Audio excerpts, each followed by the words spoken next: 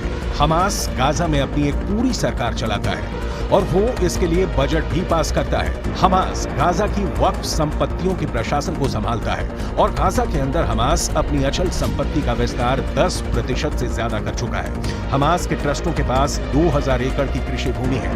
Gaza के पास कई दुकानें, रेस्टोरेंट और इमारतें हैं जिससे उसे किराया भी मिलता है। हमास को कई देशों और कई इस्लामिक संगठनों से आर्थिक मदद भी मिलती है। हमास जो बजट पास करता है उसमें 80% रकम विदेशों से मिलती है।